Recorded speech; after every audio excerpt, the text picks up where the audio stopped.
Thank you so much for taking the time today to listen to this recorded version of the Cape Fear Community College Career and College Promise New Student Orientation. We welcome you to the program. Within the Cape Fear Community College Career and College Promise program, there are 9 college transfer pathways to choose from.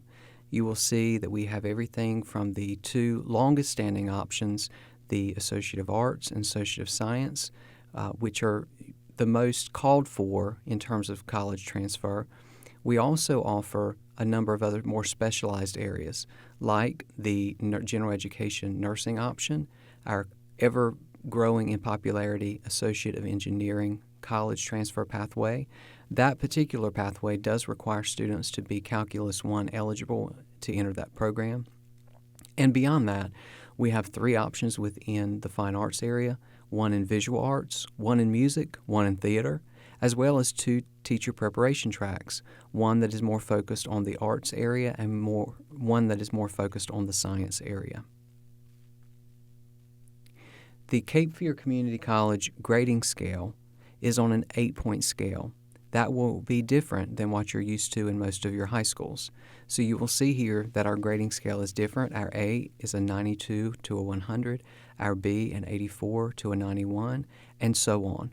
So please be aware that if you are making a 91 in a course at Cape Fear Community College, that is a B, and you will receive a B to the high school transcript.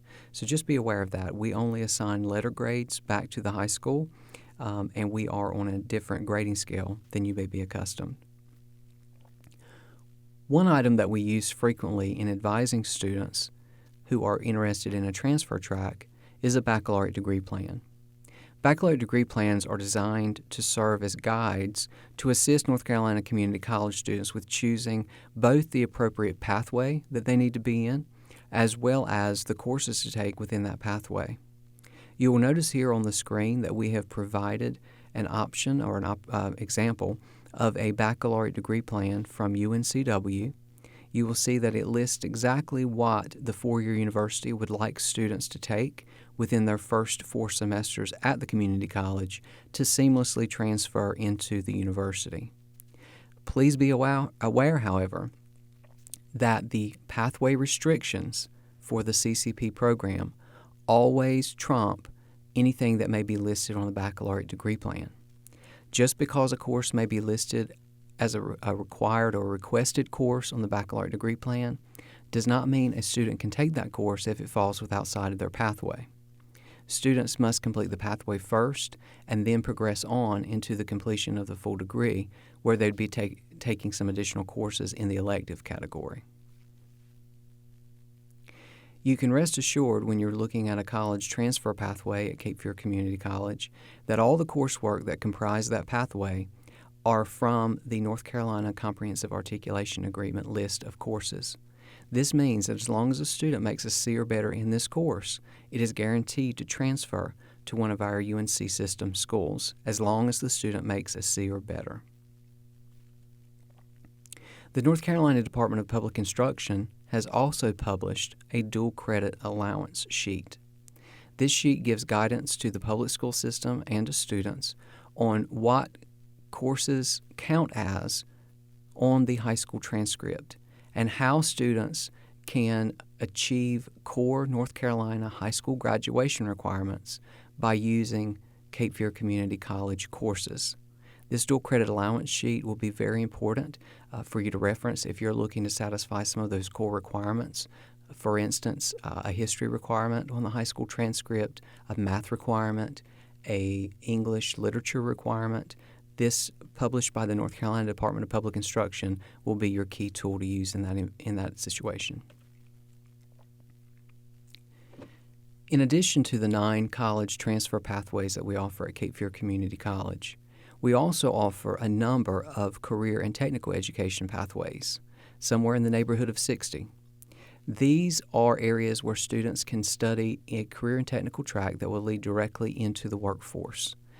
They would be ultimately pursuing, beyond the pathway, either a certificate, diploma, or associate of applied science in a career and technical education area. These range from everything from welding to cosmetology, mechatronics, culinary, baking and pastry arts. The list goes on and on.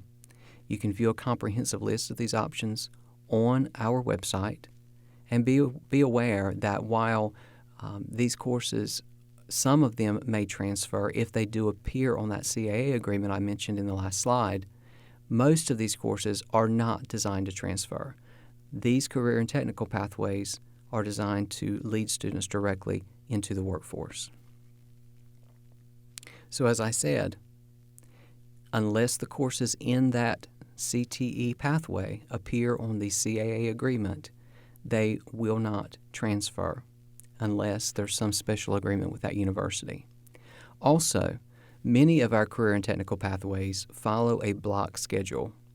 This means that courses are offered in a certain sequence, and students have to take those in that sequence so they can progress on to the next level.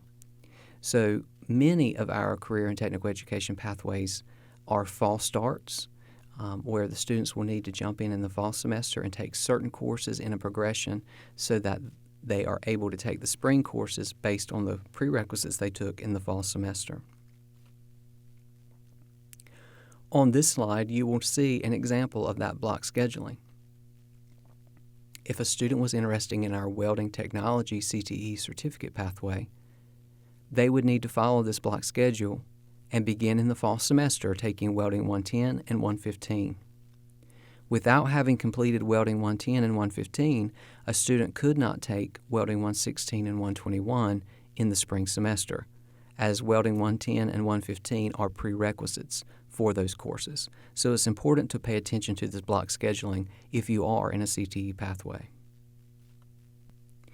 In this program, it's very important for us to ensure your success. We want you to understand how to navigate your MyCFCC and also to take time to explore your Blackboard. Blackboard serves as the online academic platform for all CFCC courses and is located in the Launchpad section of the student portal. Students are encouraged to use that link to access their courses, and that's where you would do your enrollment verification and all of those things. We also, as part of your orientation, will provide you links where you can watch tutorial videos so that you can better navigate Blackboard before your class actually begins. We want to ensure your success as well when you're registering for classes. When you're looking to register for classes, there are a number of course codes that you need to be aware of in making your choices. If you're looking at a course like English 111, and you'll see that example down at the bottom of this PowerPoint, the example of English 111, section DY03K. So what are all those letters and numbers about anyway? At the end of the standard section of that code, English 111, which is the course you're trying to take, that third part of the code contains some very important information that's useful for you to know. The first letter will indicate the location, the campus location of the course that you're looking at. So for this example, the first letter in that last portion of the code is a D. That denotes that this is offered on the downtown campus. The second letter will denote what type of class. Is it an evening class? Is it online but synchronous, meaning there are designated meeting times? Is it blended with an L letter? Or is it a hybrid course where a portion of the course would meet in person and a portion of the course would meet online? This particular example has a Y code, so this would be an example of a hybrid class. You would have a face-to-face meeting time during the week, but you would have additional assignments to submit online. And then lastly, on this next slide, we go into the letter that appears at the end of that code. Anytime you see an alphabet letter at the end of the course code, it means that you're looking at an abbreviated section. So, if you see an A at the end of the course, that means it's the first mini section. That means it is 16 weeks worth of curriculum condensed or packed into 8 weeks of instruction. So these courses are very high-paced and very rigorous. If you see a Z code, that means it is in the second 8 weeks of the term. So the first mini session would run the first 8 weeks of a normal semester. The second mini session would run the last 8 weeks of a normal semester. We also have our K code, which if we're looking at the example of this English course on the screen, we see there is a K at the end of that code. That means it is a 12-week session, one of our late start sessions. In the fall semester, those late starts would begin in September rather than August, and in the spring, they would begin in February rather than January, and would run the final 12 weeks of the normal semester. If you see an X code, that means it is one of our 4-week sessions that is offered over our winter break. Again, these are 16 weeks worth of curriculum and assignments crammed into 4 weeks of instruction. These are super intensive courses, very rigorous, rapid deadlines, and we would have to have permission from the high school counselor in order to allow a student to register for one of these 4-week sessions.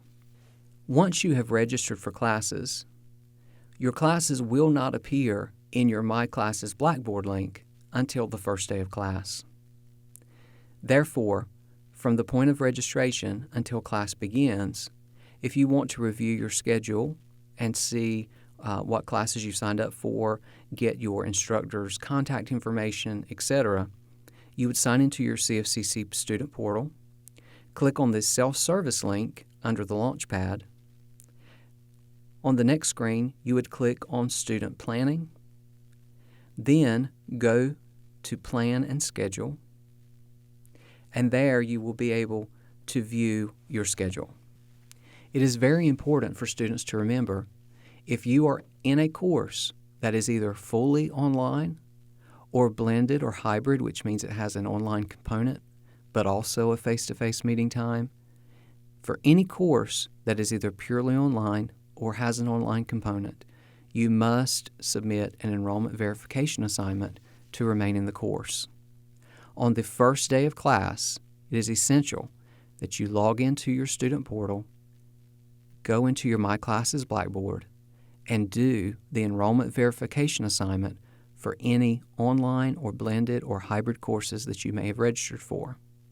Failure to do so will result in you being removed from the course as a no-show. We also want to make you aware of the resources that you have available to you as a Cape Fear Community College student. Even though you are dual enrolled and in the CCP program, you are a member of this college community, and therefore you have access to all the same resources as any high school graduate who is attending Cape Fear. You have access to our counseling services, whether that be for assistance with talking through life stressors or things that are going on in your life, getting help managing the stress of college, whatever you may need them for. We also have some partnerships that would allow for some assistance for professional counseling. We have an academic advising center that would help you look with your classes and plan classes and register for classes. Now understand that most of your registration and advising activity will take place with your CCP liaison or career coach in the high school. However, if you do need assistance from our academic advising center, they are there and willing and ready to help you. We have a student accessibility services office. Many do not understand that if they had any form of accommodation, IEP 504 in high school, there may be opportunities for them at the college to get some accommodations as well. We'll get more on this in just a moment. We also offer free tutoring at Cape Fear Community College, both through our Thinking Storm online tutoring, which is a 24/7 option for students, as well as in-person tutoring at the Learning Lab at either the downtown or the North Campus. We have writing labs and a number of other assistance helps for students within the tutoring area. If students need help with IT issues, with technical issues, with accessing certain things within their courses, they can always reach out to our IT help desk. And students in the CCP program are eligible to participate in our honors program at Cape Fear Community College. We also have the Nixon Leader Center. It is housed on the downtown campus, and that is where our coordinator of diversity success and our coordinator of Latino outreach serve our students.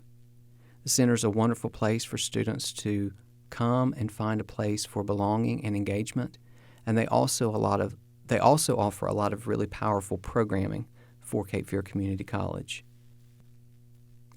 As I mentioned in the last slide, we do offer free tutoring through our Learning Lab in the following areas. We offer writing tutoring, math, science, language tutoring for Spanish and French, Microsoft Office tutoring, computer science tutoring, help with accounting, business, and economics, as well as social sciences like psychology. We also provide a number of grade alerts each semester. These grade alerts are reports that are run at key times throughout the semester where we can identify students who may be struggling in a course and in danger of failing. If a student appears on this grade alert report, the team reaches out to the student directly with tips for what they should do to help right the situation, and also request that the students make an appointment with us so that we can discuss success strategies and help them to be successful. The main point of contact after one of these grade alerts should be the instructor for the student to try and devise a path forward. These grade alerts are also sent to the high school counselors of our public and private high schools so that those institutions can provide wraparound services and support the students as well. We do have high student expectations in this program.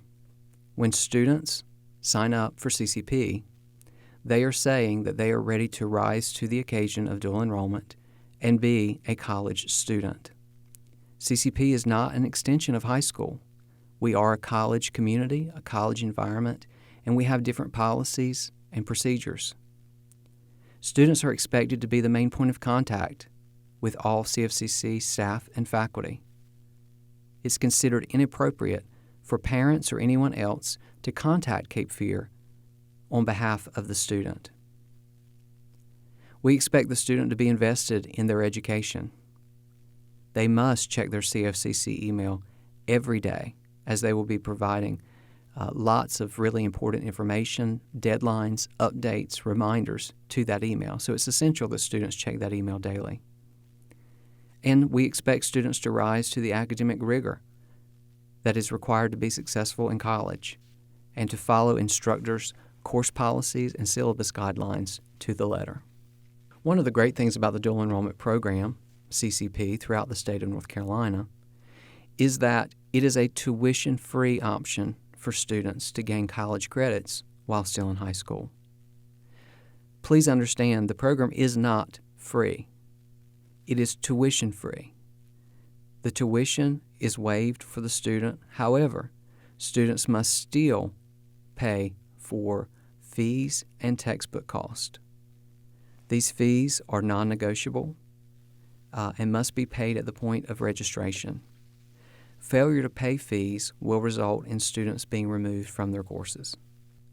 The CCP program provides structured pathways to ensure that students are moving forward in their studies to ultimately complete a pathway and move into the full parent program. Therefore, it is essential that students remain compliant with their pathway.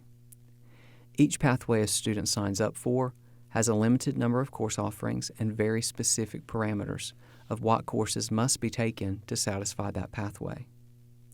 Students may not register for any course that falls without those pathway restrictions.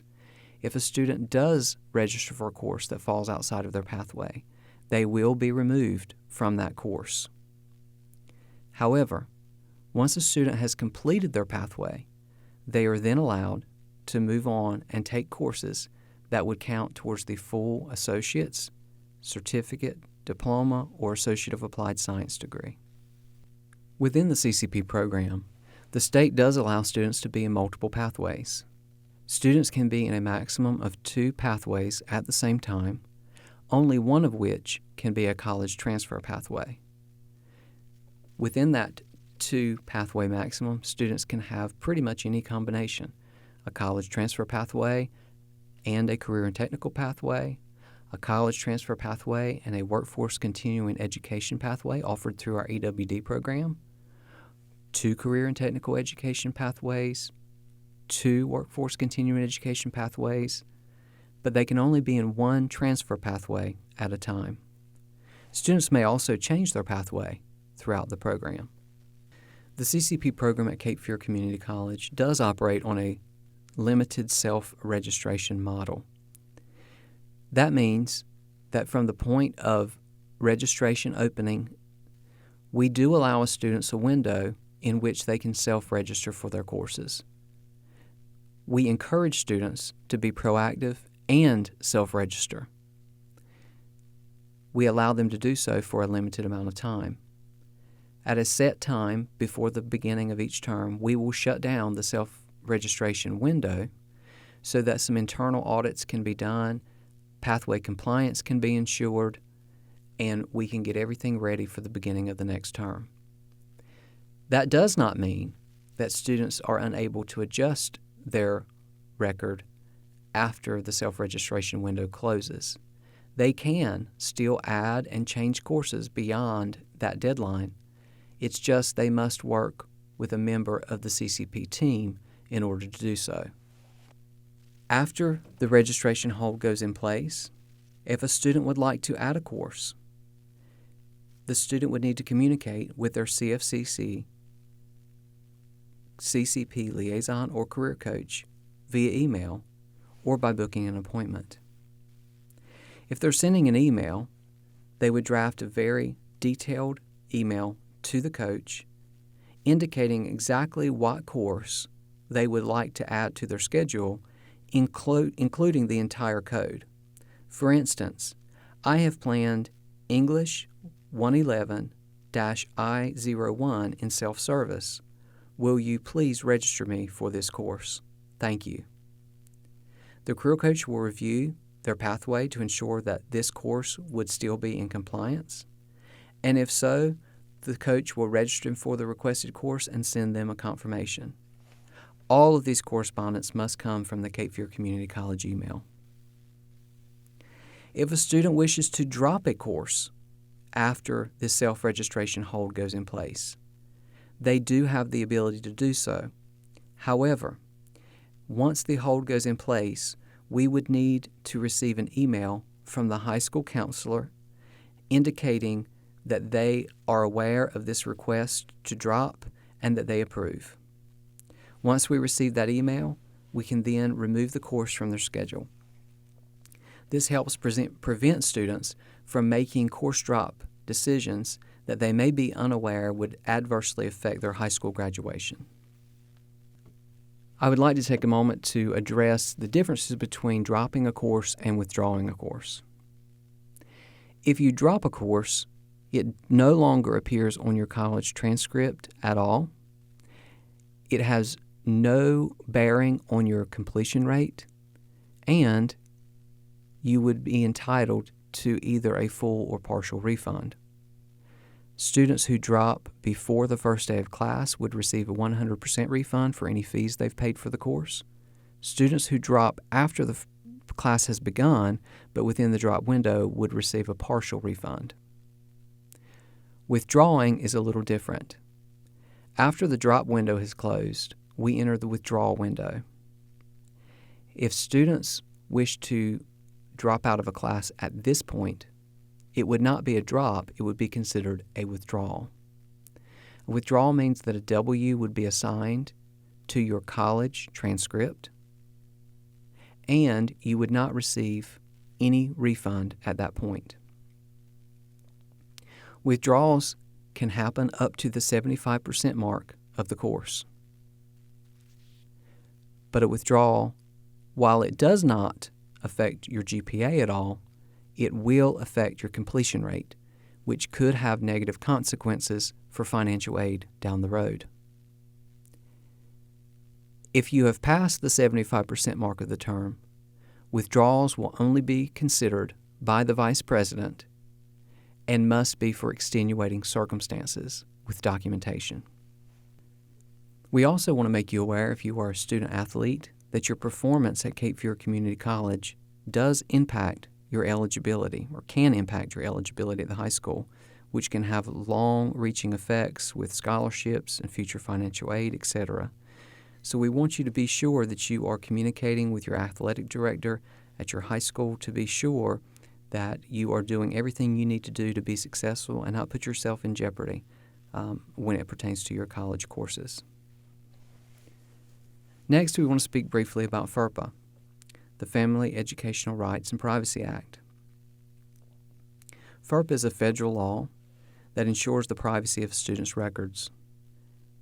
A student who begins taking college courses, regardless of age, has their educational rights transferred directly to them, which means we as a college are prohibited by federal law from sharing any student information about their academic record with any person other than the student.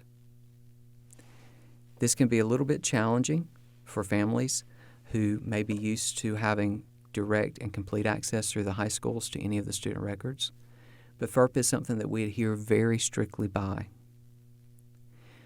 Please understand that if a student does wish to give their parents permission to view their academic records, they can complete a FERPA release form through our registrar's office. This form can be done online through their student portal. The FERPA release form would allow an authorized person, whomever the student chooses, to view their academic records. It does not, however, allow that person to make requests on the student's behalf, to dictate the student's education, or to operate on the student's behalf. So we could not have any parents, even if they're listed on the FERPA release form, reaching out to us with requests to add a course, drop a course, or reach out to a member of the college community on behalf of the student. The student must do all of those things on their own from their Cape Fear student email account. Additionally, students are prohibited from providing their login credentials with any other party. This is a violation of our acceptable use policy at Cape Fear Community College. Cape Fear Community College has an acceptable use policy. Students are prohibited from sharing their login credentials, passwords, etc. with any other person. If we notice that this has happened and someone else is in that student's account using that student's account other than the student, that account will be disabled. The reason for this from a CCP standpoint is, from time to time, we've had instances of parents emailing members of the college community, be that a CCP team or a faculty member, from a student's account using the student's email. The same username and password that give a student or a person access to an email account at Cape Fear also gives them access into that student's Blackboard. And so who's to say if a parent is in the student's account emailing on behalf of the student that that same parent is also not in their Blackboard submitting student assignments, doing quizzes, submitting student papers.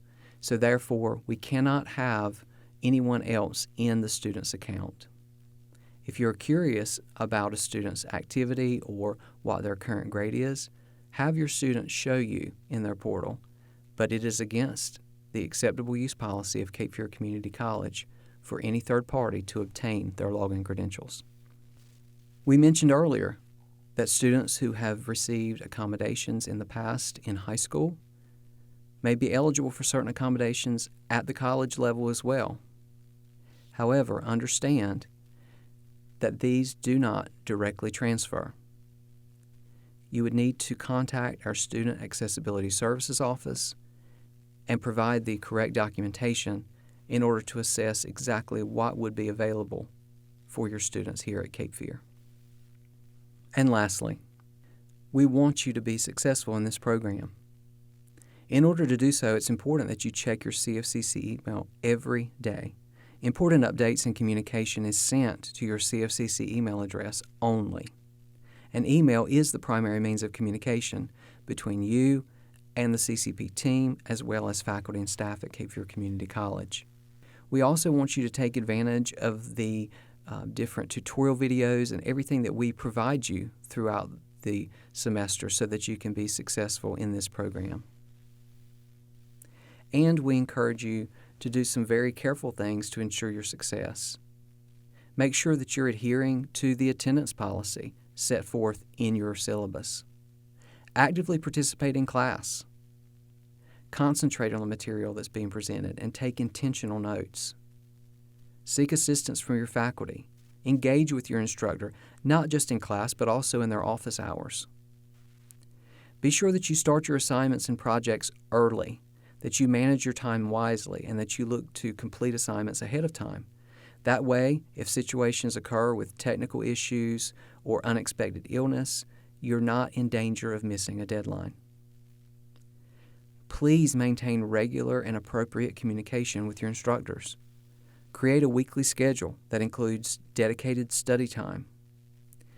Prioritize your assignments and base your tasks on deadlines of importance. Utilize tools like calendars, planners, or mobile apps to help you stay organized. Based on your study style, you may need to minimize distractions and create an area where you can study without distraction. Break down larger tasks into smaller, more manageable ones. And take advantage of all the resources that we offer at Cape Fear Community College. We thank you so much for taking the time to listen today. We hope this information has been helpful. If we can help you at any point, please reach out.